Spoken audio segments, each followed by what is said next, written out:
No Time to Die is Daniel Craig's final outing as 007, and it is not wasted at all. Bond, who has left active service in this movie from MI6, is recruited by the CIA to find a kidnapped scientist, which leads to a showdown with a powerful adversary, and one that could really mess up 007's life and future plans, okay, of everything he had set going for him earlier in the last movie and this movie alone. Okay, this right here was a great send-off. Now look, the ending is questionable. They could have sent him off in a different path that we see him in. But you know what? Daniel Craig has earned the respect of all of us from being technically the highlights of my last part of my teens, from my 20s into my 30s. He's been here for almost three generations of my life. I was 19 when he started, and I was 34 when he ended his service. So he's been here from the start, and so have I. I have not missed a single 007 movie of his in theaters. I've seen them all in theaters, and I am so happy I was able to say that for a current James Bond film coming in from the Pierce Brosnan era as a kid. So there was no way I was not going to watch all of these movies, you know. Daniel Craig is awesome in this movie.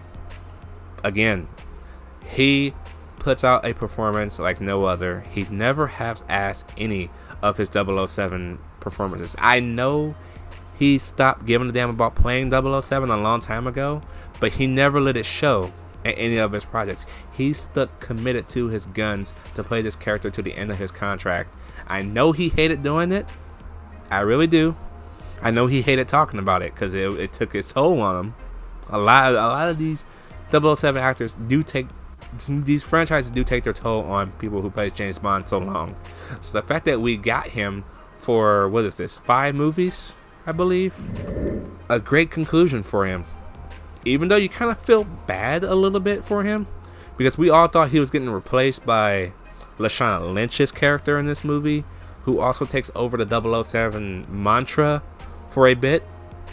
But it's the way they do her in this movie. It's not overstating the fact that she's trying to outdo 007, the real 007 in this movie. There's actually a little funny bit when they say 007 and they both go, yes. That was kind of hilarious. I like that part. It's the fact that she earned his respect in this movie and giving him his name back, and then letting him have that name back. You know, it was a nice touch. And this is probably my second favorite Bond since the Timothy Dalton era, because Timothy Dalton is my favorite Bond so far of all time. I know people will say Sean Connery, but Sean Connery has some great James Bond movies, but Timothy Dalton only had a 2-movie run, and the second movie is where it was at for me. It's always License to Kill. I always come back to License to Kill for a reason. It's the darkest in the James Bond series until these movies came out. The only one to get a PG-13 rating, okay, and the only one to actually have like real, I think like real blood. Not like real blood, but like blood show up on screen for like the first time ever. The stakes were actually raised in License to Kill. And it's been this way throughout the whole Craig era so far. What I did find out is that Daniel Craig is basically Sean Connery with references to his films, okay? And what they set up here, I'm like, wait, so Daniel Craig is Sean Connery. He literally is Sean Connery in this movie. I can't explain that any further You have to watch this movie, and you have to have seen all of these movies to know exactly what I'm talking about. But it's there, and it's like open from the references to each movie. He's had references in all of these movies to Sean Connery. This one is probably the most open-ended one that you can really see, and I'm like, holy shit, he's Sean Connery, literally. That's awesome. I love that. I love that little callback. That's probably the biggest callback they ever had, but I loved it for that reason of which.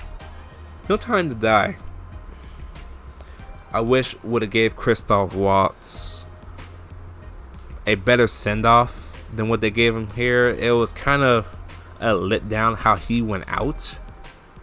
It was cool how he came in when this movie was going, how he was ushered into our screens. But in all, the way what happens later, I can't get behind that one. It could have been better. It could have been so much. It could have been done so much better than that. It also sets up the film's climax. So once that happens, you're like, oh, I think I know where they're gonna go with this. And sure enough, they did it. But you know what? Better him go out and then have somebody else just take over the name the way he wanted to, than to leave it open-ended. You know what I mean? It's weird to explain. But I'm giving No Time to Die my badass silver approval. Only 2 movies to get that rating of 2021 so far. So, yeah.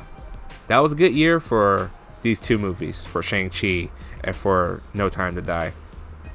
So not bad. Not bad. Let me know what you guys think about No Time to Die down below. Did you like it? Did you not like it?